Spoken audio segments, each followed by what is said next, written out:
Seja muito bem-vindo ao canal da Igreja CI em Blumenau. Agora você vai assistir uma palavra que pode transformar a sua vida.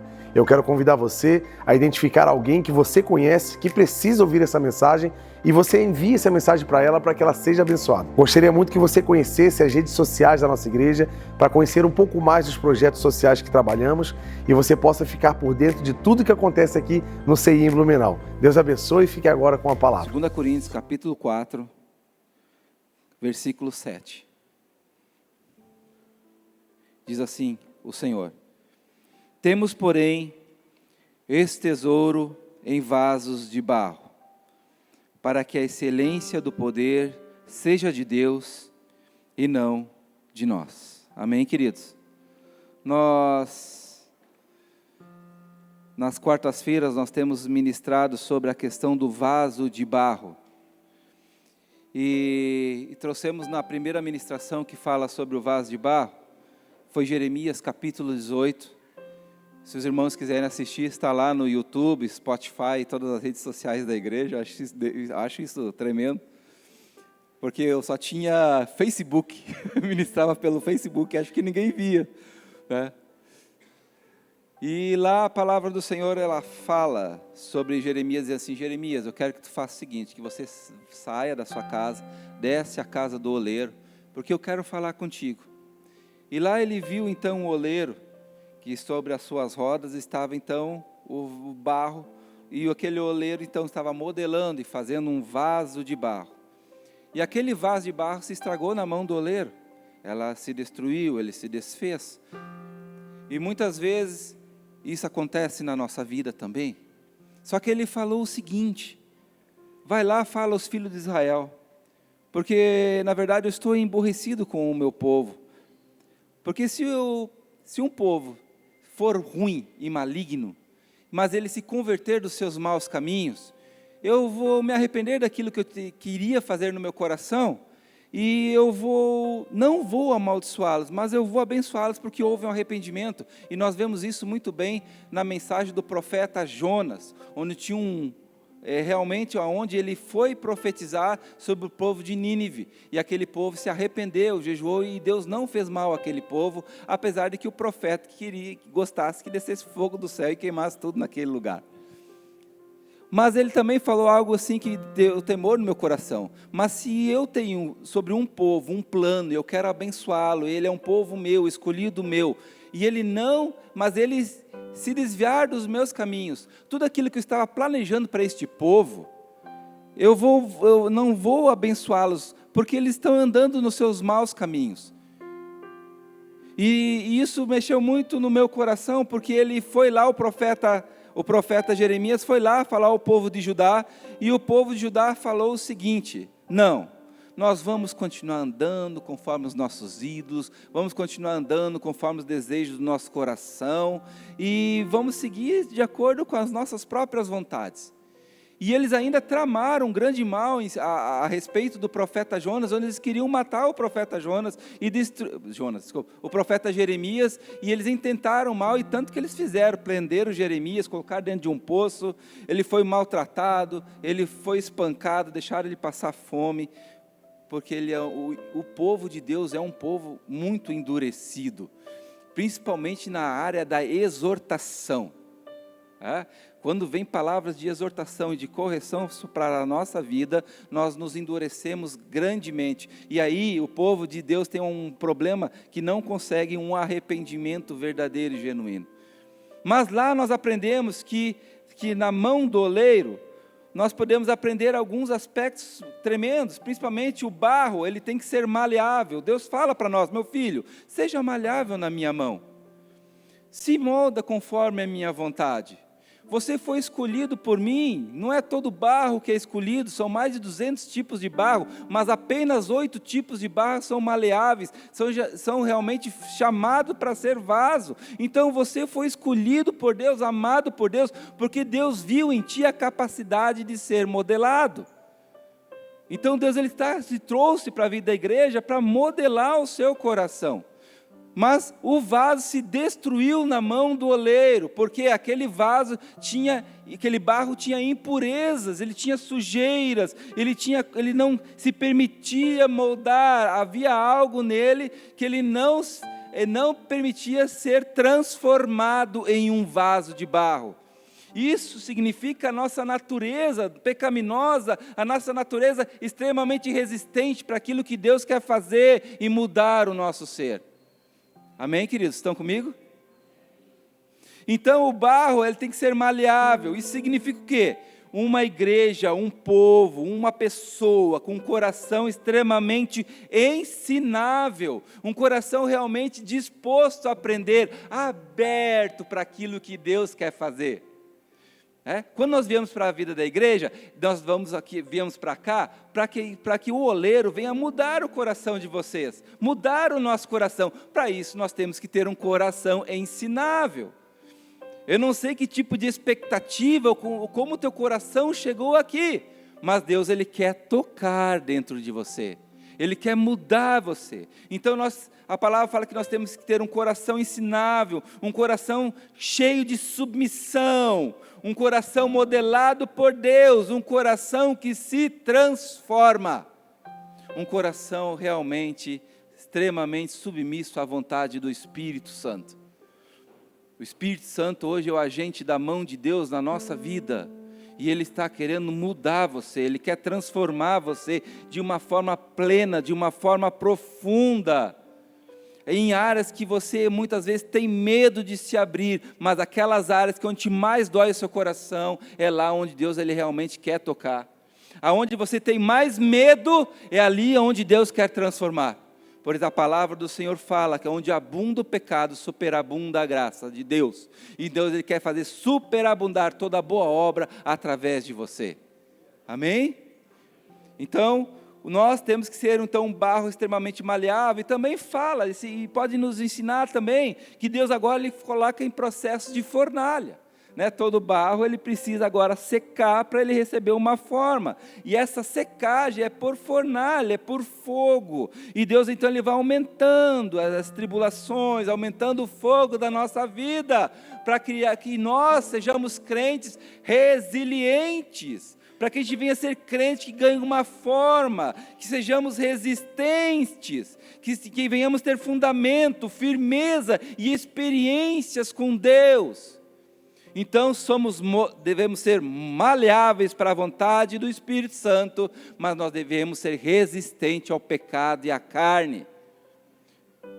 Contra as astutas ciladas do inimigo, o diabo, que vem querendo desfazer toda a obra de Deus na sua vida, tentando fazer você paralisar, ele quer te destruir, ele quer te matar, mas Deus, você está na mão de Deus, e Deus está te modelando, está te protegendo, e para isso Ele precisa fazer você ganhar forma, secar, resistência, resiliência, que você seja esticado, que você seja realmente firme, para que você realmente seja um bom vaso, um bom copo, que possa suportar a presença de Deus. Amém?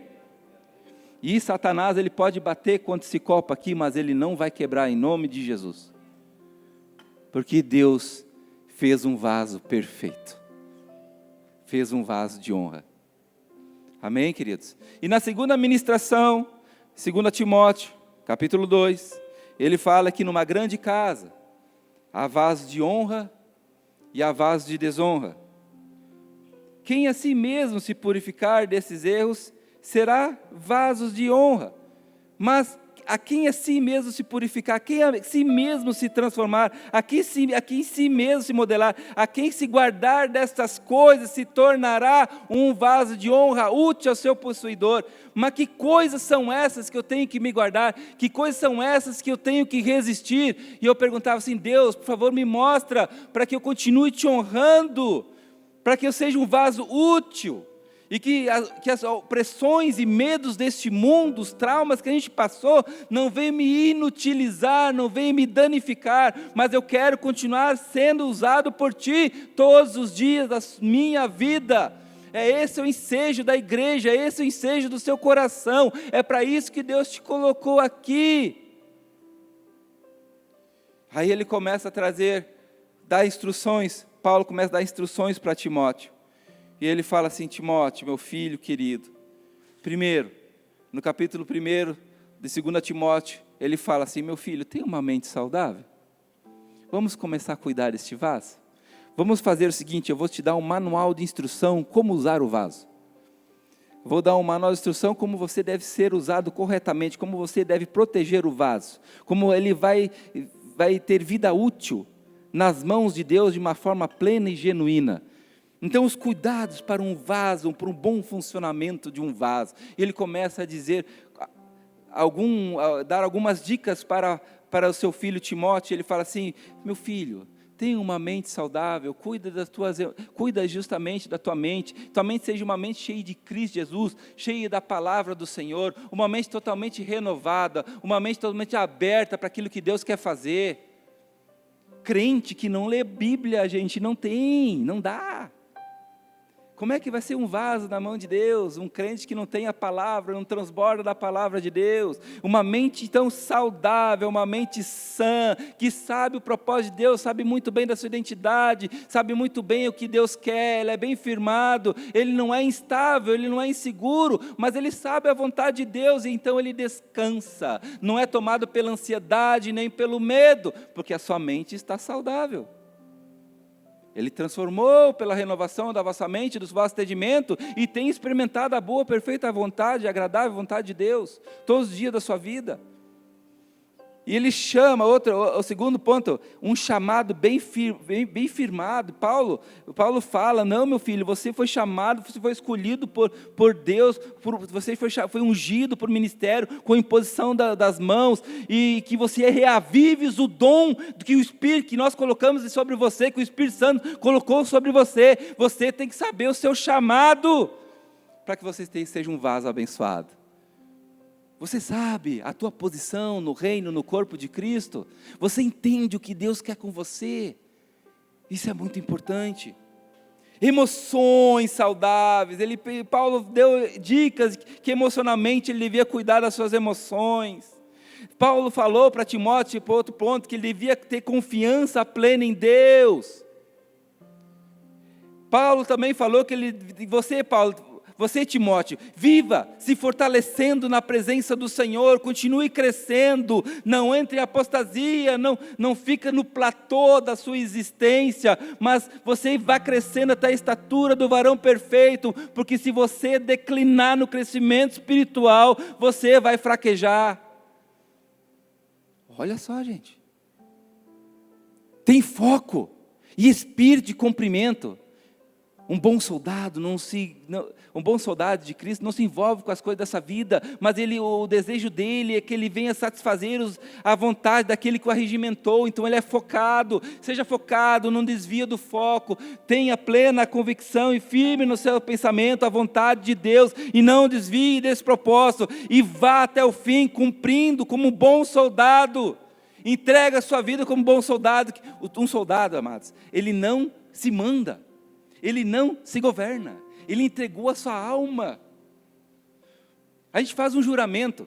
Eu fiz um juramento quando tinha 19 anos no Exército Brasileiro, era assim: se necessário for, defenderei com o sacrifício da própria vida. Cara, é o mais perto do sacrifício da cruz de Cristo, é o juramento que o soldado faz lá no dia do soldado, onde ele fala assim: se um dia a minha pátria for ultrajada, se um dia a minha pátria sofrer algum dano, eu vou lá morrer pela minha nação. Um bom soldado, ele cumpre ordens, ao ponto de dar a sua própria vida pela sua nação, pela sua família chamada Brasil. E nós, amados, estamos aqui sendo chamados a dar a nossa vida pela família CI. Estamos aqui sendo chamados para dar a nossa própria vida para o corpo de Cristo Jesus. Nós estamos aqui, amados, sendo chamados para dar a nossa própria vida pelo seu irmão que está do seu lado. Porque a sua vida, amados, é para servir. Quem não serve para servir, não serve para viver. O nosso pastor carioca fala isso, e isso é uma verdade. Sétimo ponto, ele sabe transformar o sofrimento em glória e honra e fidelidade a Deus. Ele evita desgastes desnecessários, gente. Ai, Deus, por favor, me ensina a fazer isso. A não perder o meu tempo de comunhão com besteira, batendo boca, reclamando, maldizendo, manchando o bom testemunho de Cristo que Deus colocou sobre a minha vida. O servo do Senhor não vive contendendo, mas quando a gente se encontrar, através da nossa união, através da nossa junção, promovida pelo Espírito Santo, dali tem que ministrar o poder de Deus, a graça de Deus tem que transbordar muito. E se eu continuar falando palavras torpes, se eu continuar falando palavras sem piadas desconectas, né? Salmo 1, bem-aventurado o homem que não anda nos conselhos dos ímpios, mas antes seu prazer não anda nas rodas dos escarnecedores, né? Mas antes seu prazer está na lei do Senhor. Nela ele medita dia e de noite, e tudo que que vai fazer, ele vai prosperar, ele vai crescer. Então nós não podemos ficar tropeçando em coisas pequenas, falando besteira, falando mal, maldizendo, evitar desgastes desnecessários na nossa comunhão, porque quando nós viemos nos encontrar, nós devemos fazer sentido na vida das pessoas. E ele continua, é apto para ensinar e responder. Procura apresentar-te aprovado a Deus, como maneja bem a palavra da verdade, como obreiro que maneja bem a palavra da verdade, que não tem que se envergonhar. Esse é um crente bem aprovado. Pessoas que vêm questionar para você coisas difíceis, e nós dizemos assim: eis-nos aqui, Senhor, o depósito está cheio, pode vir, que ele vai ter o que comer. Mas só que às vezes as pessoas vêm e eu não tenho o que falar. Não, o depósito tem que estar cheio. Não importa que os homens, as pessoas lá da rua, a humanidade olhe para nós como os bons dispenseiros do Evangelho. Uma dispensa cheia, aberta, cheia de vida, cheia de Cristo, cheia de agente transformador, renovador do Espírito Santo. Então ele há para ensinar e responder, não perde tempo com aquilo que não edifica. Foge das paixões, dos desejos da carne. Meu Deus do céu, quantos ministérios foram destruídos por pessoas que foram induzidas por paixões, por desejos carnais, caindo muitas vezes em adultério, trazendo tristeza para a sua família, trazendo tristeza para a igreja. Homens gigantescos que Deus levantou, que tropeçaram nesta área. E o 12º ponto, foge das contendas. Assim, você vai evitar muita coisa ruim, e o vaso ele vai se permanecer intacto, vai permanecer firme e fiel. Glória a Deus, queridos. E aí o Senhor trouxe essa palavra. Temos, porém, esse tesouro em vaso de barro, para que essa excelência do poder seja de Deus e não de nós. Que excelência de poder é essa? O poder excelente que nós temos dentro de um vaso, tão insignificante, tão fraco como nós, mas que Deus olhou para dentro de nós e falou assim: eu vou colocar a minha excelência do poder. Que poder é esse? O que Ele faz? O que Ele quer? O que Ele realmente quer transformar dentro de mim? O que é essa excelência do poder? Temos experimentado a excelência desse poder? Então, a palavra poder, muitas vezes ela é distorcida, porque a gente acha que poder, quem tem poder é aquela pessoa que pode manipular, que pode julgar, que pode subjugar pessoas, coisas. É a pessoa que tem dinheiro, o careca lá, o Alexandre não sei do que, lá que você sabe muito bem, esse cara tem poder. Não, quem tem poder é que é cheia do Espírito Santo. Essa pessoa sim é cheia do poder de Deus, é cheia da presença do Senhor. Então, o que o mundo considera poder, para nós não é poder, é manipulação, é colocar jugo, é colocar cabresco, é domínio das trevas, é do pecado, não vem do reino de Deus. Mas a excelência do poder é algo que realmente que transforma, é que renova, é algo que realmente que faz nos crescer, é algo que modifica aquilo que é impossível para o homem fazer. Ali está a excelência do poder que faz vencer todas as coisas, dentro do nosso coração. E assim Deus ele edifica a sua igreja pela excelência do poder, pelo agir maravilhoso do Espírito Santo. Igreja, sejamos nós governados pelo Espírito Santo, pela excelência do poder. porque se o Espírito Santo não estiver reinando no seu coração, não há transformação genuína. E a carta aqui que Deus enviou então para Corintos, segunda carta aos Coríntios, ela foi enviada justamente para restaurar a verdadeira espiritualidade, porque era uma igreja que vivia na carne. Você sabe quando a gente está na carne, quando está no espírito, são coisas que têm que estar claras dentro de nós. Quando é que eu estou na carne e quando é no espírito? Quando é que Deus fala ou quando Deus não fala? As vozes às vezes estão confusas na nossa cabeça. Não pode haver confusão. As minhas ovelhas ouvem a minha voz e elas me seguem. Elas jamais seguirão a voz do estranho. Então nós temos que aprender a escutar a voz do Espírito Santo. E aquela igreja, então, era uma igreja que tinha muitos problemas. Imagina, gente, uma igreja que tinha preferências por pessoas. Talvez você ficou decepcionado porque esperava o pastor carioca. Uns dizem que sou de Paulo, outros de Apolo, uns de Pedro, outros de Cefas. E aí o seu coração está fechado. Hoje de manhã veio uma irmã aqui que ela veio para cultuar, sei lá, depois ela foi embora. Eu fiquei pensando, só faltava ela saber que não era o pastor carioca, se mandou, né? Não vou escutar o pastor carioca. Deus liberou o seu Espírito Santo no dia de Pentecostes, como foi orado aqui, como foi ministrado aqui, para que a multiforme sabedoria de Deus e fosse reconhecida através do corpo de Cristo. Então Deus fala, eles eram cheios de preferências, eles tinham um espírito de competição. E esse espírito de competição vem de muito tempo, gente. Esse espírito de competição, ele vem desde a época lá dos Coríntios, muito antes. Mas ali ele tem uma pessoa, tem uma classe, uma profissão, na época, que nós chamamos de sofistas. Os sofistas eram o quê? Pessoas que ganhavam o seu dinheiro nas praças, trazendo discursos eloquentes. Só que havia muitos sofistas. Quanto melhor ele pregava, mais dinheiro ele ganhava. E ele formava um bolinho, ele formava uma turma, ele formava um fã-clube, ele formava uma torcida de futebol ao redor dele, aonde eles falavam assim, o sofista bom é o fulano de tal, o resto não presta. E tem muita gente que traz esse espírito para a vida da igreja, bom é só um fulano, o outro não presta. Gente, isso é carne, é sofistas, pessoas que estão, o sofista, as pessoas vinham apenas para escutar um bom discurso eloquente, competitivo, que viesse satisfazer a sua alma, às vezes carnal, ou apenas pelo conhecimento humano. Se a gente vem para a vida da igreja apenas para ganhar conhecimento e não ser transformado, eu sou aquele que está adorando um sofista dentro da igreja. Nós estamos aqui para ser transformados por Deus. Estamos aqui para mudar a nossa essência, mudar o nosso coração.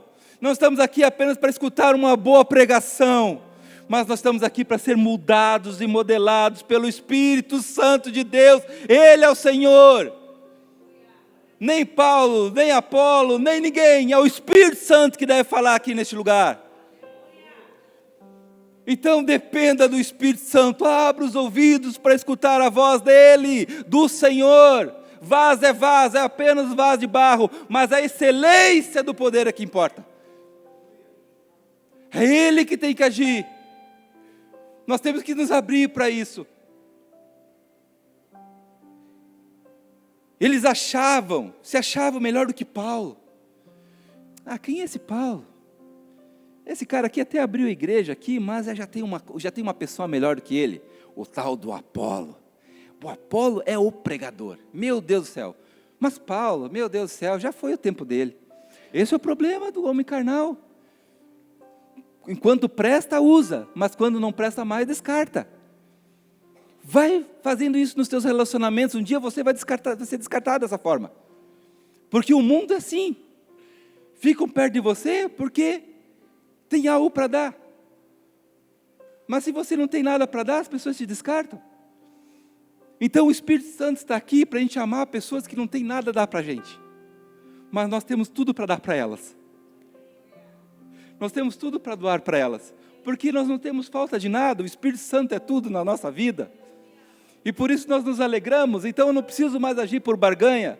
Eu não preciso ser amigo do Robson porque ele é rico. Não, eu sou amigo do Robson porque Jesus ama ele como eu me amo. Então a gente é irmão e pronto. Independente se ele é rico, pobre, feio, bonito, gordo, magro, careca, o barbudo ou não, importa. Eu sei que ele é filho de Deus e Deus tem uma identidade, ela tem que ser bem firmada. Em nome de Jesus.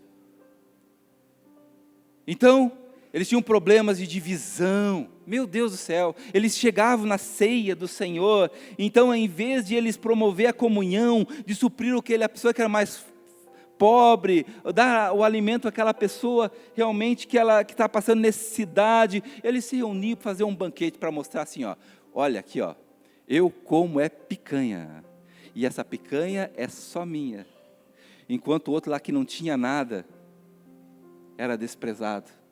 Então as reuniões deles faziam mais mal do que bem.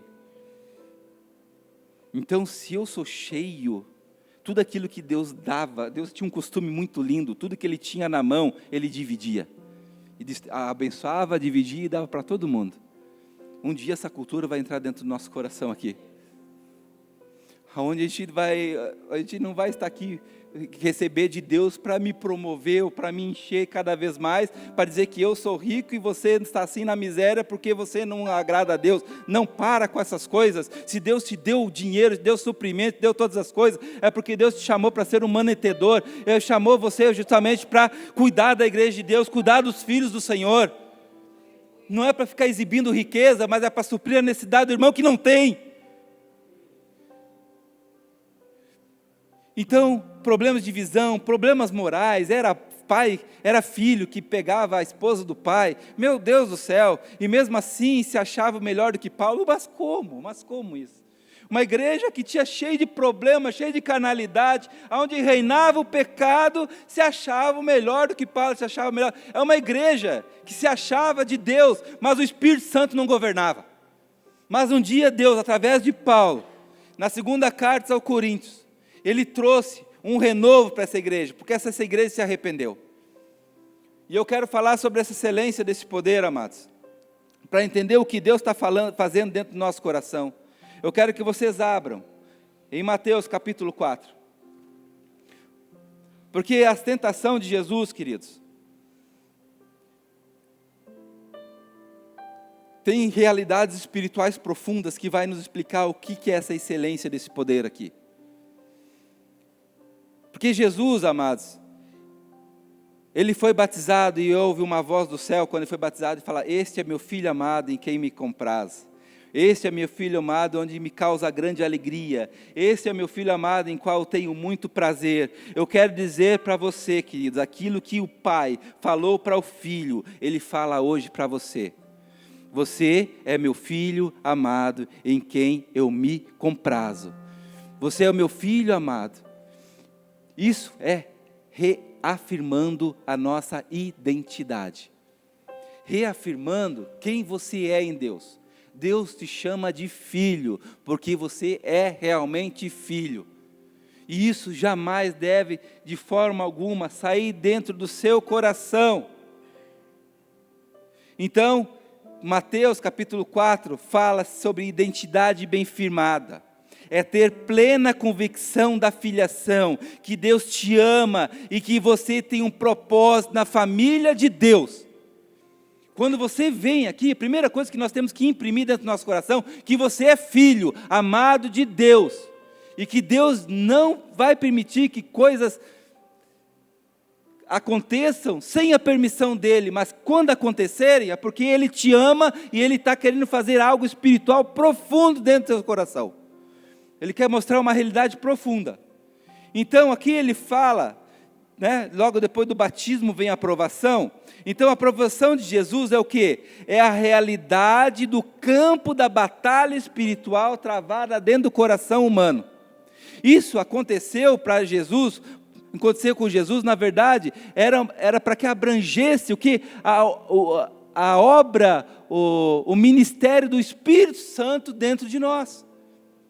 Tudo aquilo que Jesus veio na briga que ele teve ali com Satanás, nas suas tentações, eram, na verdade, algo extremamente poderoso, aonde Deus estava falando, aonde Deus estava dizendo assim: Espírito Santo, é aqui onde você vai agir, Espírito Santo, ali onde você vai realmente se transformar. Então, são áreas profundas, onde Jesus foi tentado na sua humanidade, aonde agora o Espírito Santo vai trabalhar dentro de nós, uma grande obra espiritual.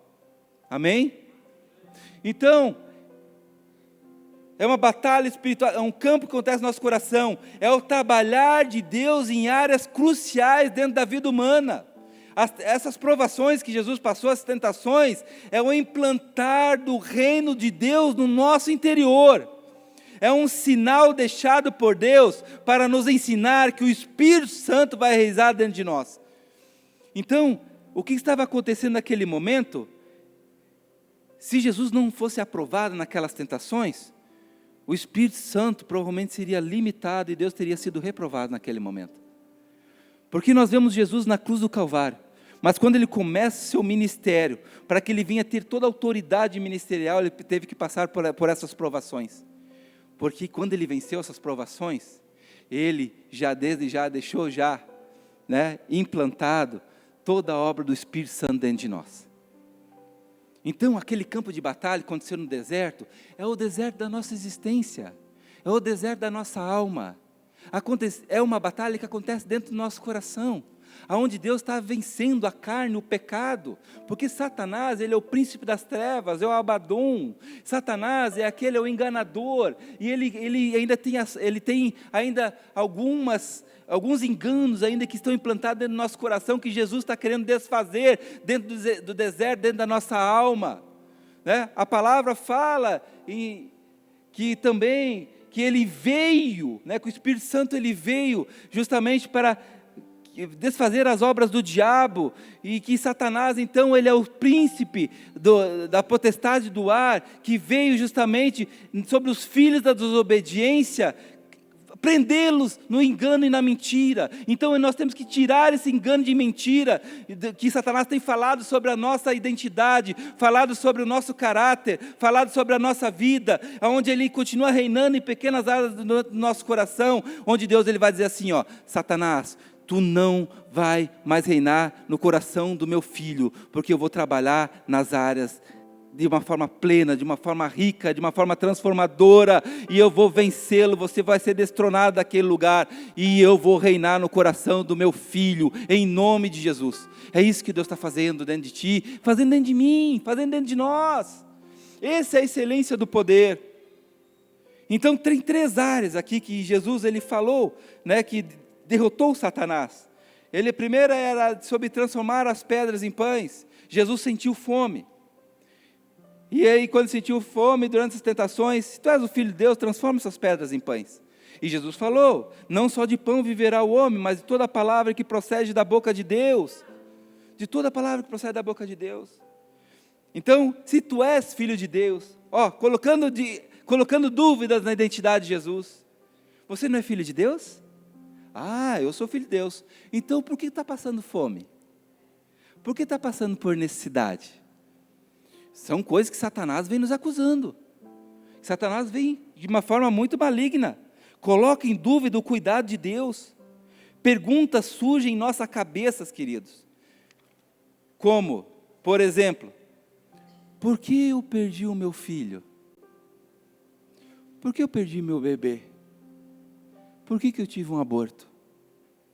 Não é? Perguntas como essa não vêm na sua cabeça? Uma pergunta que para mim é muito forte: por que eu estou com câncer? Muitas pessoas perguntam. Tive experiência essa semana, 2 experiências lá no Hospital Santo Antônio, na área da capelania. Eu vi um senhor, ele estava sem um olho, estava tapado assim, mas dá para ver as feridas assim, sabe? E nós chegamos lá e perguntamos assim: como está a tua fé? Você quer receber uma oração? E ele falou assim: eu não quero saber de oração, muito obrigado, mas eu não acredito nessas coisas. É que Deus está muito ocupado com muitas coisas aqui, mas porque, olha só, se Deus realmente se importasse com a gente, não teria tanto estupro, não teria tanta guerra, não teria tanta morte. Por que tem câncer? Por que as pessoas ficam doentes? Por que um monte de coisa? Por que acontecem coisas ruins? Deus pouco se importa. Esse é o engano que Satanás tem colocado, muitas vezes dentro do nosso coração. Por que está faltando pão? Como perguntou para Jesus. Depois cheguei para uma mulher na área da oncologia, né, porque a área da oncologia é uma área que mexe muito comigo. Tive muitas experiências com pessoas que tiveram câncer. Eu tive uma tia muito querida, que o marido dela era pastor, e ele disse que Deus mandou largá-la, e no momento que ela foi abandonada, né, com uma filha de 12 anos, né, sem saber o que fazer, ainda por cima ela, meu Deus, pela misericórdia, no mês seguinte descobri que tinha um câncer de mama. E a gente ficou sabendo que havia profecias, porque diziam ela que era uma Jezabel, que ela não era digna de ser esposa daquele pastor, que ela era uma vaste da vida, né? Que ela não era uma esposa da carne, era uma Agar, não era Sara, não era prometida, que ele devia largar ela. A gente tinha até profecia para acabar de casamento. E eu vi aquela mulher sofrendo todas aquelas afrontas, e tinha profecias que dizia assim, que ela ia morrer, porque ela era da carne, que Deus daria uma esposa, segundo o coração de Deus, para aquele homem. E ela teve um câncer, e as pessoas eles diziam assim, está vendo aí, está se cumprindo a profecia, vai acontecer. E eu olhando, não Deus, negativo, não vai acontecer não. Em nome de Jesus ela vai viver, ela vai permanecer, isso é mentira do diabo. Não está baseado nas promessas de Deus, isso é carnalidade. E ela passou por um momento de depressão, por um momento de tristeza, foi muito quimioterapia, a gente ia junto para comprar peruca para ela, e ela não conseguia nem fazer comida, eu fazia sopa para ela, sempre fazia sopa, e eu gosto da minha sopa, né? E fazia muita sopa, e um dia eu fui fazer arroz, e aí eu botei o mesmo tempero da sopa, e a filha dela falava assim, pô, teu arroz tem gosto de sopa. Mas eles comiam, eles precisavam de carinho, eles precisavam de cuidado. E graças a Deus ela está bem, ela está viva. Fez psicologia, se tornou uma psicóloga de renome na cidade de Porto Alegre. Só oro hoje para que ela consiga, ela é uma mulher cheia do Espírito Santo, cheia de unção, uma intercessora, uma mulher que tem visão, uma mulher que fala da palavra de uma forma tremenda. Eu só desejo que ela consiga ser curada, para que ela tenha novamente um coração aberto para entrar novamente numa família. Ela continua orando, continua fazendo a obra de Deus, continua liderando o grupo familiar, mas era difícil ela conseguir congregar, por causa das feridas que foram causadas. E aí, nessa semana, quarta-feira passada, fui na área da oncologia, meu coração já aqui assim, remoendo, porque eu sinto esse chamado. Além da minha tia, eu tive um tio, eu perdi esse tio. Meu tio faleceu com câncer, um tio muito querido, muito amado. E elas também, a filha e a mãe falavam assim, por que o meu marido morreu tão novo, 50 anos de idade, por que estava acontecendo essas coisas? Fomos até o fim, e eu falava para eles, gente, vocês não estão percebendo que Deus está transformando o coração dele, ele já não é mais o mesmo, ele já é um homem transformado, ele é um homem renovado, não é mais aquele homem irado, aquele homem que falava palavras sem pensar, hoje ele é um homem cheio do Espírito Santo, Deus transformou a vida dele. Mas as pessoas, às vezes Satanás vem botando engano, né? Transforma essas pedras em pães, vai lá, faz a tua vontade, faz o teu querer, faz o teu desejo. Aí naquela área da oncologia, a gente viu uma mulher, e aquela mulher, chegamos para ela, e como é que está a tua fé? E ela falou assim, eu não aguento mais. Está vendo onde Satanás nos leva, queridos? Desistir de viver? Eu não aguento mais, tanta quimioterapia. Eu não sei, eu estou perdendo a minha fé. Eu tive uma criança de 2 anos de idade que teve câncer. Eu perdi o meu filho faz pouco tempo. E ele chorava quando ia tomar as quimioterapias, e eu falava, não filho, isso aí não dói tanto, por que está chorando tanto com as agulhadas, né? E ela falava assim, hoje eu entendo a dor do meu filhinho que Deus levou, porque eu sei que isso aí dói, minhas veias ficam sensíveis, e eu sei que isso dói, e o coração dela chorava, e ela não aguentava de tanta dor, e eu ficava assim, Deus, eu louco para falar, né, e não podia, porque eu estou no estágio e quem fala é a pessoa que está me tutoriando, era uma mulher, e aquela mulher cheia da unção do Espírito Santo, trouxe um alento a vir do coração daquela mulher, trouxe palavras direcionadas, cheia da unção do Espírito Santo, e ela falou assim para mim, o pastor, eu sei que aí desse momento, não parece legal, mas quando você estiver sozinho, você vai experienciar algo tremendo. O Espírito Santo vai tomar conta do teu coração e tu vai falar coisas que você nem imagina. E eu não vejo a hora de viver isso aqui, do Espírito Santo falar cada vez mais, porque nós, demais, devemos fazer a vontade de Deus e realizar a sua obra. Se você quer realmente experienciar a vontade do Espírito Santo, se relacione com pessoas, em nome de Jesus. Vá ao encontro de pessoas. Não pensa apenas no seu umbigo, queridos. A consequência dessas coisas são pessoas que agora fazem apenas pensando no seu ventre. Satanás, ele coloca feridas emocionais dentro do seu coração, dúvidas, para que você viva somente para si, pensando somente em si, no seu orgulho, no seu ego. E às vezes vem para a vida da igreja aqui, querendo adorar a Deus, mas na verdade queremos satisfazer o nosso orgulho, fazer as vontades da carne, do nosso eu. Então, as consequências é que apenas servir o nosso próprio ventre, servir a si mesmo, servir as nossas próprias ambições egoístas, egocêntricas, somente os interesses pessoais. Dizem que vive o reino, mas a sua atitude está relacionada na ambição dos desejos, na barganha, no comércio, na troca, no lucro. Como Satanás faz, só visa o lucro, e nós trazemos às vezes esse DNA do pecado para dentro da vida da igreja. Eu só vou na igreja se eu tiver lucro, eu só vou fazer as coisas se tiver lucro, se eu vou me relacionar se eu posso ganhar alguma coisa. Não, queridos, isso mostra que a gente está doente, e Jesus fala assim, não somente de pão viverá o homem, mas da palavra que procede da boca de Deus. E o que sai da boca de Deus, queridas, é direcionamento do reino celestial para a sua vida, é viver os princípios dele, é viver curado, é viver transformado. E a gente vem às vezes com uma fé que não é verdadeira, mas uma fé a nossa fé, a fé genuína, a fé verdadeira, ela está alicerçada em cima das promessas. Abraão é pai da fé porque Deus fez promessas a Abraão e ele creu nas promessas, e por isso ele teve fé, e hoje ele é o pai da fé. Então tudo que hoje nós como cristãos devemos ter, é ter fé naquilo que Deus prometeu para ti. O que Deus prometeu para você, você ter vida em abundância, e Ele vai fazer de tudo que você tenha vida em abundância. Quando eu entrei dentro do exército brasileiro, eu sonhei com uma carreira, fiz concurso público, mas aconteceu uma catástrofe para mim, porque trancaram a carreira e mudaram tudo, mudaram toda a configuração. E aí quando eles voltaram novamente aos tipos de promoções, o que aconteceu? Pronto, me deixaram para trás, não pude mais fazer, fiquei velho. Aí eu vi que profissionalmente eu fiquei estagnado, eu fiquei extremamente amargurado, mas eu dizia, não, Deus, isso é injusto, tu vai mudar, tu vai realmente mudar essa situação. Mas aí eu entendi, eu falando com a psicóloga, que eu tenho uma psicóloga, eu falava assim, Ismael, às vezes eu tenho problemas com determinados tipos de crentes, justamente nessa área que você tem. Vocês ficam paralisados muito tempo, muitos anos paralisados, por causa da injustiça, pensando que Deus vai resolver, mas o mundo às vezes é injusto.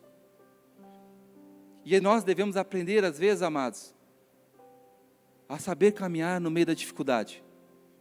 Porque a minha fé tem que estar alicerçada na promessa, não naquilo que eu desejo, aquilo que eu quero. Aquilo que eu desejo, que eu quero, é presunção, pode ser obstinação, mas eu tenho que ter fé naquilo que Deus prometeu para mim. E Deus tem uma promessa para a igreja sair, que nós seríamos uma igreja de multidão. Aí nós cremos, porque foi Deus que prometeu. Tem uma irmã chamada irmã Aida, eu falei hoje pela manhã, a irmã Aida, é uma irmã muito fervorosa que eu conheci, uma mulher tremenda, mas só que ela recebeu uma profecia, eu vou dizer que é uma profetada, ela foi prometida que ia casar com o seu Joel. E ela tomou posse daquela bênção. O seu Joel é meu. O jovem Joel. Só que o jovem Joel foi e casou com outra pessoa. Constituiu família. Teve filhos. Nem se lembrava mais que era a dona Aida. Mas a dona Aida, com 50 anos de vida, assim, Deus prometeu para mim o Joel, e Joel vai ser meu um dia. Um dia aquela mulher vai morrer, vai acontecer alguma coisa, mas eu vou casar com o seu Joel. E ela dizia assim, e tinha que ver ela pregando Eclesiastes capítulo 13, eu não me esqueço, ela pregava com fervor, há tempo para todas as coisas, para o propósito de Deus aqui na terra. E ela falava pensando no Joel, que ela ia ganhar seu Joel. E teve um dia que a dona Aida teve um ataque cardíaco, e ela morreu e não recebeu o Joel. É triste se não fosse verdade, mas é verdade. Aconteceu. E às vezes nós ficamos dizendo que é promessa de Deus, mas na verdade é o desejo do meu ventre, queridos. É o desejo da minha vontade. E a gente pensa que Deus vai satisfazer a nossa vontade. Ó, tadinho, ó crente. Nós estamos aqui, a vontade de Deus já está pronta. Basta agora você entendê-la, para que a gente possa seguir a vontade de Deus. Então as promessas, elas estão justamente alicerçadas naquilo que Deus quer. Aí, o próximo, essa é uma área que precisa ser tirada dentro do nosso coração. De nós sermos aquele assim, o nosso Deus tem que deixar ser o nosso próprio ventre. Quem tem que governar a nossa vida é o Espírito Santo. Próxima área. Jesus levou então Satanás a um pináculo. E ele falou, se tu és filho de Deus, olha a identidade sendo atacada. Lança daqui para baixo, porque está escrito.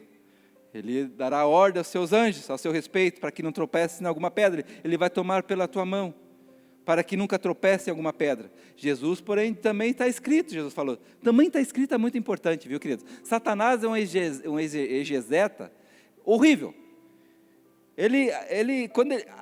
As revelações espirituais de Satanás é para o seu eu, para o seu orgulho. Mas as revelações que Deus traz da palavra de Deus é para glorificar o nome do Senhor.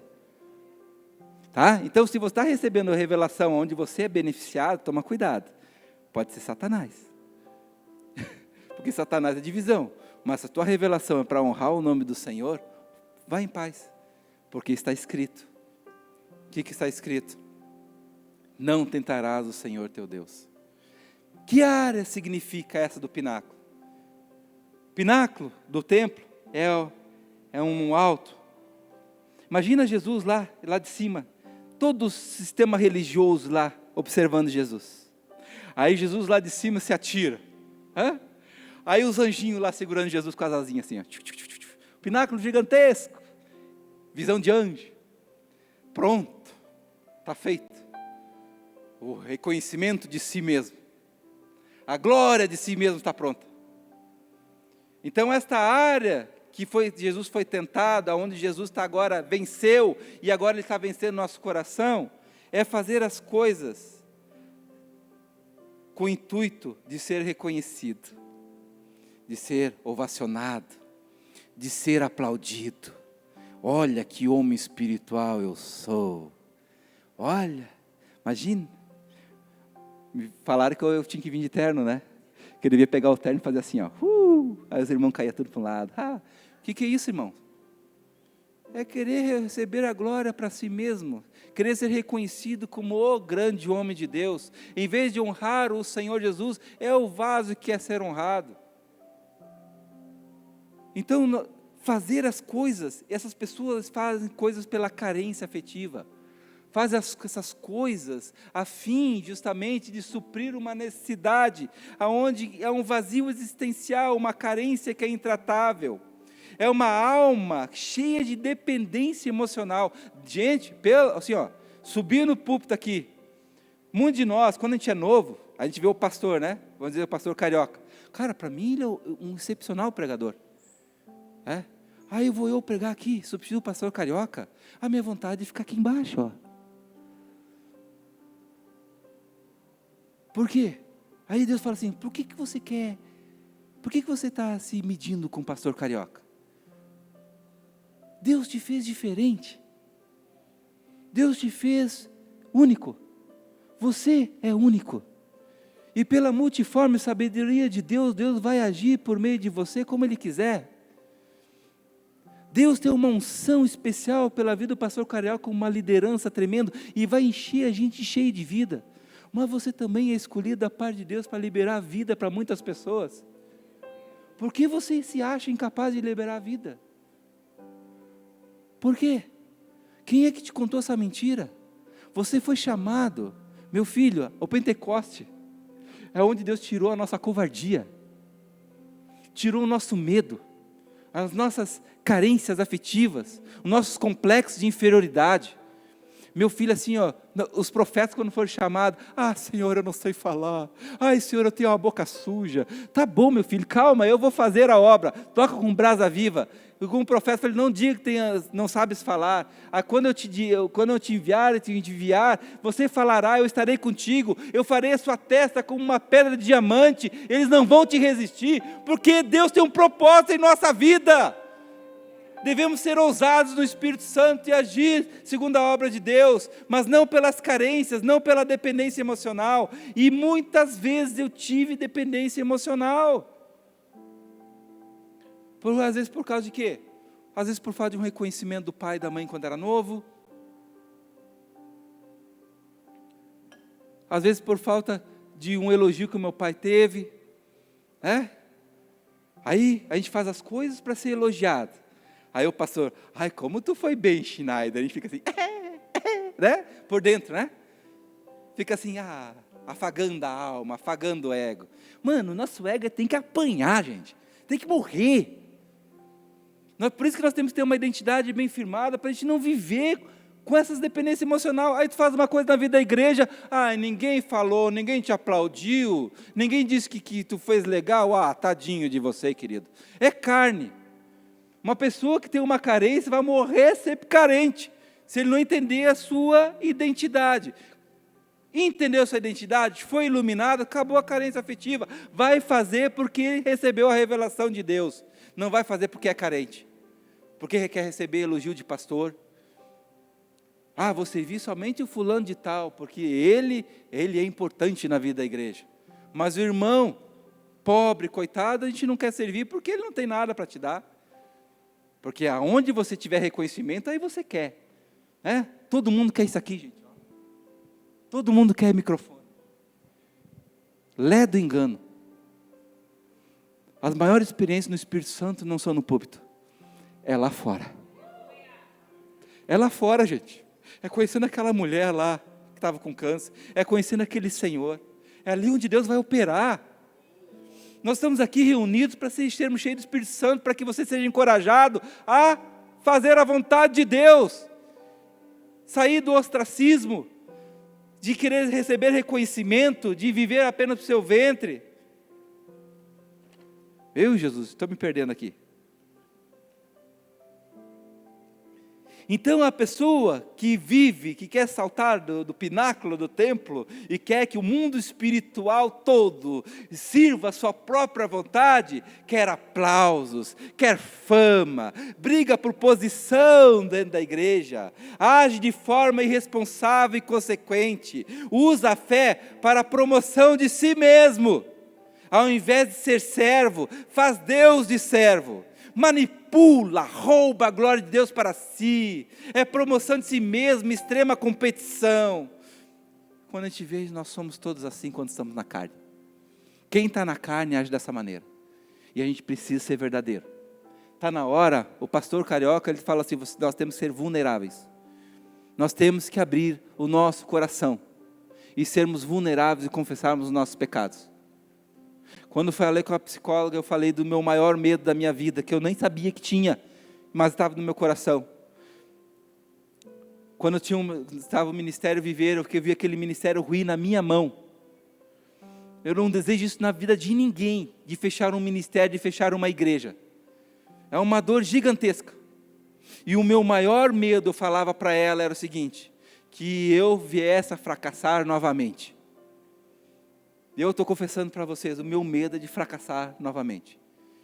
Talvez você também tenha esse medo no coração, de tantas vezes tentar e fracassar. E eu falava para ela assim, tá, mas por que está falando isso? E o teu pastor o que pensa de ti? E ela falava assim, não, o pastor Carioca me colocou pregar nas quartas-feiras, ele me chama para pregar no domingo, ele está me chamando para fazer mais coisa. E ela falou, então, se ele está te chamando para fazer mais coisa, é porque ele está começando a confiar em ti.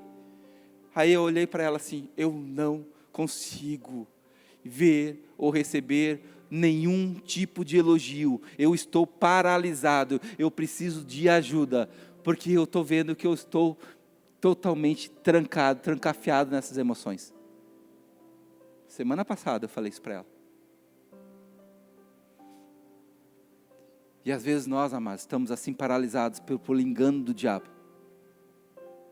E nós não estamos sabendo resolver esses problemas de áreas espirituais muito profundas. E eu sim, Deus, por favor, me ajuda.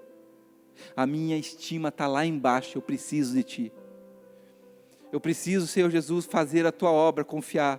Porque quando a obra desmanchou na minha mão, Deus está falando assim, o problema é que isso estava nas Tuas mãos.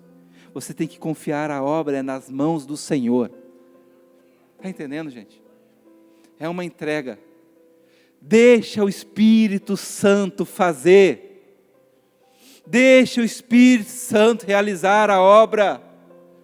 Não é tu, Ismael, que fala, mas é o meu Espírito que ministra. Aí tu pergunta, Deus, o que tu viu bom de mim? Não viu nada de bom. Não tem nada de bom. É que Deus teve misericórdia de cada um de nós aqui. Teve compaixão, nos escolheu e nos amou. E nos chamou para realizar, para que essa excelência de poder viesse fluir e ministrar através das nossas vidas. É isso que Deus está dizendo aqui. São essas coisas que Deus precisa curar. Curar a gente viver somente para si mesmo e curar as nossas carências, as nossas rejeições, de fazer as coisas para glorificar a Deus. Eu não quero mais fazer oferta de Caim, aonde a fumaça não sobe. Caim queria reconhecimento de adorador, não sendo um adorador, mas Deus nos chamou para adorar o Senhor. E ele fala assim, meu filho amado, em quem tenho prazer, Ele te deu uma identidade para fazer a vontade do Senhor. Esses complexos de inferioridade e esse orgulho, soberbo de viver para si mesmo, é porque a nossa identidade não está bem firmada.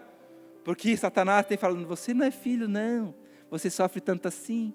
Aí você tem vontade de desistir, vontade de parar. Mas Deus fala assim, permanece, continua, pois vocês estão nas minhas mãos. Glória a Deus. O próximo, Satanás agora leva ele a um monte muito alto, extremamente alto, e mostra todos os reinos de todos os mundos. E ele fala assim, tudo isso te darei, se prostrado me adorares. O que está acontecendo ali? Uma briga de trono. O trono do coração. A carne não quer, jamais vai se submeter à vontade do Espírito Santo. Então por isso Deus ele precisa trabalhar dentro do nosso coração. Ele está destronando essas carências, esse orgulho, essa soberba dentro de nós, para que Ele venha reinar. E que Jesus falou para Satanás, arreda Satanás, porque você tem sido pedra de tropeço, e só pensa nas coisas do homem. Somente ao Senhor teu Deus adorarás, e somente a Ele servirás. Ele está falando assim, saia do trono do coração do Robson, saia do trono do coração do Ismael, porque aquele lugar ali é meu, a mim pertence. Arreda Satanás, sai daí, esse trono é meu por direito. Eu comprei ele por sangue, você foi comprado por sangue, foi feito um preço caríssimo, foi pago um preço caríssimo pela sua vida. E agora Deus quer reinar através de você, quer realizar a obra através de você. É isso que Jesus lutou na sua tentação lá no deserto. Você de repente está passando por um deserto também, mas eu tenho certeza que o Espírito Santo está ali dentro lutando por você também. Da mesma maneira que Jesus estava no deserto, o Espírito Santo está no deserto da nossa alma também. E da mesma forma que Satanás foi derrotado no deserto, Satanás está sendo derrotado dentro do nosso coração também. Creia. Voltando lá então, irmãos, agora nós vamos entender. o que Paulo estava dizendo para os coríntios. Porque para com Deus, no capítulo 3, verso 15, porque para Deus somos o bom perfume de Cristo, nos que se salvam e nos que se perdem. Sabe o que é o bom perfume de Cristo? Te lembra daquela mulher, no capítulo 12, a Maria? Ela chegou diante do Senhor, pegou um vaso de alabastro, quebrou aquele vaso de alabastro e ungiu os pés de Jesus. E ela chorava, lavava os pés de Jesus com as suas lágrimas e com seu cabelo secava e beijava os pés do Senhor. Gente, ela ali demonstrou um verdadeiro vaso, quebrantado e útil na mão de Deus. Porque para com Deus nós somos o bom perfume de Cristo. Nós exalamos aquilo que Cristo realmente é. Ali, amados, ela estava dizendo para a humanidade, Deus, dizendo assim, Jesus, eu vou te servir. Você é a razão da minha existência. Você curou todas as minhas dores, todas as minhas carências. Até aqui, eu vivi uma vida de fracasso, mas contigo é diferente. Contigo há um renovo. Por isso estou dizendo diante de ti que agora a minha vida é estar aos seus pés. A minha vida agora é ter uma vida com intimidade contigo. Eu me quebranto diante da tua presença. E eu agora enxugo os teus pés com os meus cabelos. O cabelo significa submissão. Está dizendo assim, Deus, agora eu me submeto completamente à tua vontade, Senhor. Eu realmente agora estou arrependida, eu quero viver somente para Ti. Os meus olhos choram pela vontade de Deus. Eu beijo porque eu amo os Teus pés, Senhor. Eu amo os Teus passos. Eu desejo a Tua vontade. Aquela mulher, ela se entregou plenamente. É isso que Deus está fazendo conosco. No deserto está mostrando quem realmente nós somos, para que a gente venha se quebrantar diante de Deus e estarmos o quê? Deitados aos Seus pés.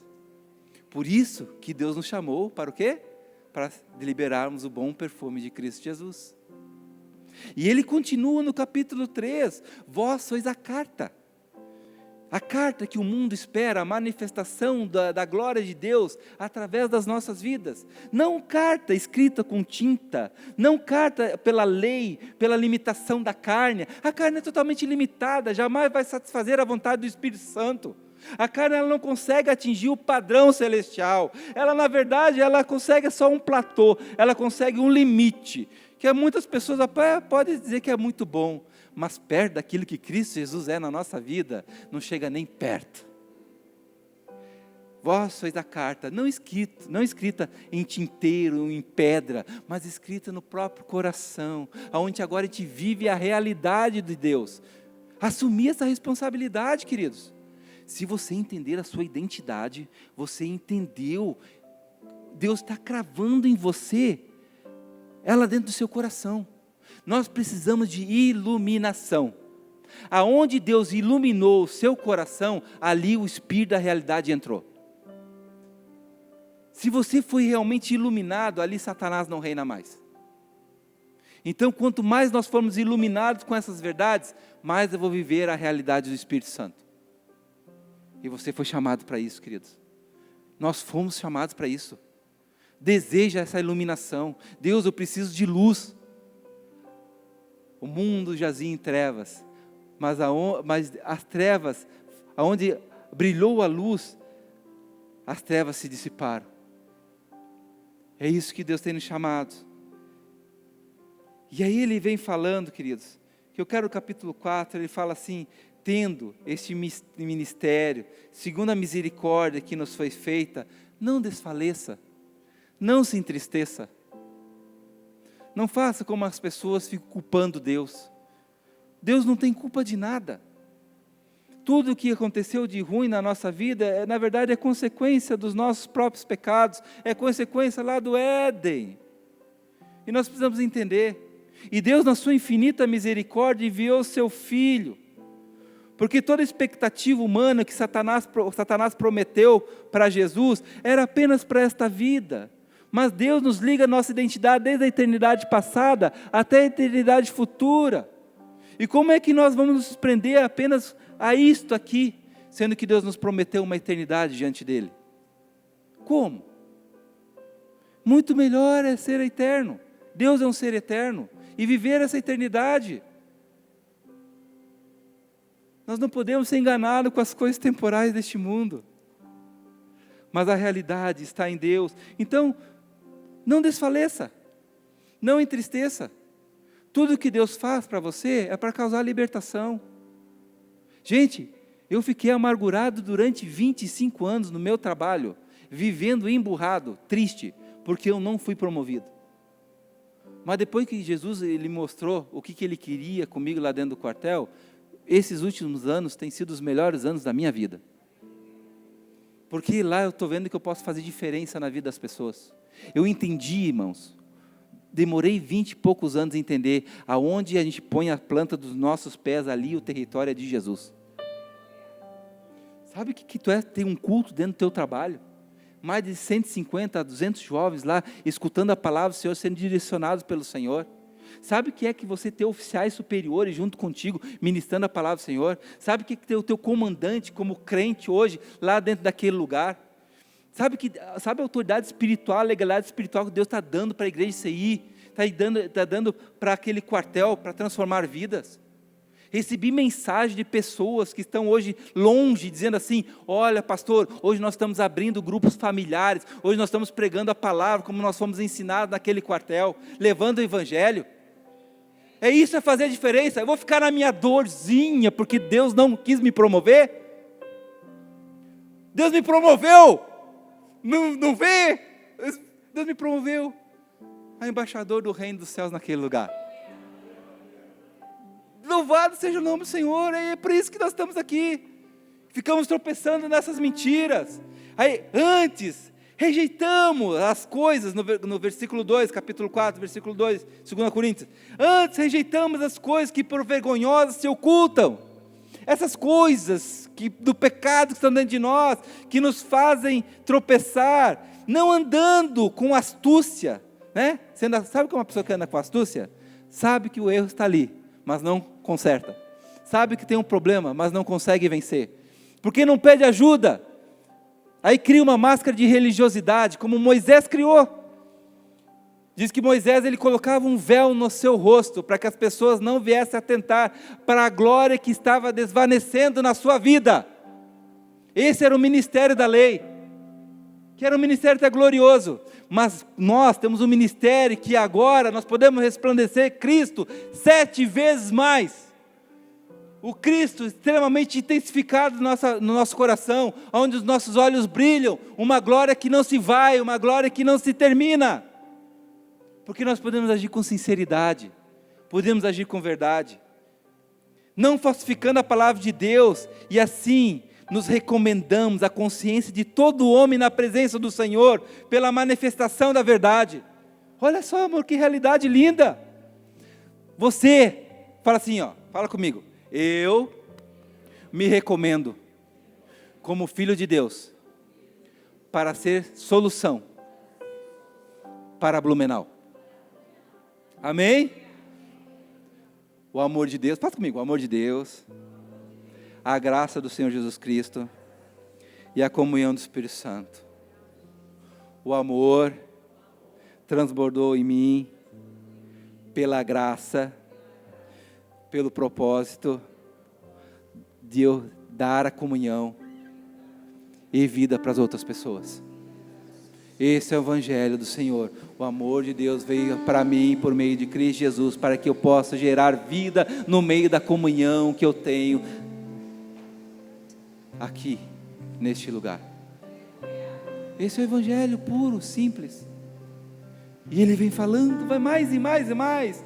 Mas ainda, nosso Evangelho está encoberto para os que se perdem, está encoberto, nos quais o Deus desse século cegou o entendimento dos incrédulos. Seja tu luz, olha só, para que não resplandeça a luz do Evangelho na glória de Cristo, que é a imagem de Deus. Hoje, tu, queridos, se vocês tomar a posição diante do Senhor, você pode ser resposta da imagem de Deus para aquela pessoa. mas você tem que assumir essa responsabilidade como filho de Deus. Jesus assumiu a responsabilidade morrendo por você, e Ele espera que você assuma a responsabilidade, a fim de que você dê a vida para o Blumenau, dê a vida para aqueles que estão perdidos. Tem um monte de gente perecendo, tem um monte de gente morrendo, e estão precisando de você, de mim e de você. E nós estamos dormindo o sono da alma. Oh, misericórdia. E Deus fala: porque não nos pregamos a nós mesmos, mas a Cristo Jesus como Senhor, e nós somos vossos servos por amor de Deus. Querido, João capítulo 8, acho que não vou me lembrar o versículo, se é o 35, 36, 16, 17, não vou me lembrar, mas ele fala assim, que o servo não está sempre na casa do seu Senhor, mas o filho está. E logo em seguida ele fala: se o Filho vos libertar, verdadeiramente vós sereis livres. Deus chamou você para ser um vaso servo. Silas, eu sou um vaso servo. Eu vou chegar diante de ti, da casa, da sua casa. Eu vou estar aqui para te servir e para te amar. Eu sei que eu não vou poder estar sempre na sua presença, mas eu quero dizer uma coisa para ti: o Filho, o Espírito Santo está dentro de ti, habita e sempre habitará dentro do seu coração. O Filho sempre estará dentro da sua casa. Então nós temos que aprender a depender da vontade do Espírito Santo. Somos vasos usados por Deus, em nome de Jesus, para que a gente possa servir o Filho, o Espírito que habita dentro do coração de cada um aqui, para que Ele venha fazer a seguinte obra: se Cristo vos libertar, verdadeiramente seremos o quê? Livres. Agora sim nós podemos entender. Temos, porém, esse tesouro em vaso de barro, para que a excelência do poder seja de Deus e não de nós. E aí ele vem falando, em tudo nós vamos ser atribulados, porque nós estamos numa guerra espiritual, nós estamos em batalha. Nós não ignoramos a batalha espiritual que nós estamos travando. Domingo passado eu quero dizer uma coisa muito séria para vocês. O pastor Carioca passou mal. E eu clamava: Senhor, cadê os intercessores desse lugar? Porque todo mundo que está na frente do trabalho, está na frente da obra do Senhor, ele precisa de cobertura. E se nós queremos avançar no reino de Deus, queremos mais de Deus, pode ter certeza que você vai ser atacado. E ele fala assim, ó: em tudo somos atribulados, mas não vamos ser angustiados. Perplexos, sim, mas Deus não vai permitir que nós sejamos totalmente desanimados. Perseguidos, mas não vamos ser desamparados. Abatidos, mas não seremos destruídos. E a palavra fala: trazendo sempre por toda parte a mortificação do Senhor Jesus, o nosso corpo. Eu padeço a morte, eu sofro a morte, para que a vida de Jesus se manifeste também em nosso corpo mortal. Então tudo que nós passamos e padecemos no deserto, é para que Cristo se mostre através da sua vida, é para que o ministério que Cristo tem para você resplandeça. Então as tristezas que nós passamos, é para se converter em grande alegria. Aonde abundou o pecado, vai superabundar a graça de Deus. É nisso que nós confiamos. E assim nós que vivemos, estamos sempre entregues à morte por amor de Jesus, para que a vida de Jesus se manifeste também no nosso corpo mortal, de maneira que em nós opera a morte, mas em vós a vida. Gente, no quartel eu só morri. Eu apanhei dentro do quartel, já tomei tapa na cara, já tentei matar uma pessoa, por misericórdia Deus não permitiu. Já sofri muita injustiça, já sofri muita rejeição, e eu perguntava o porquê.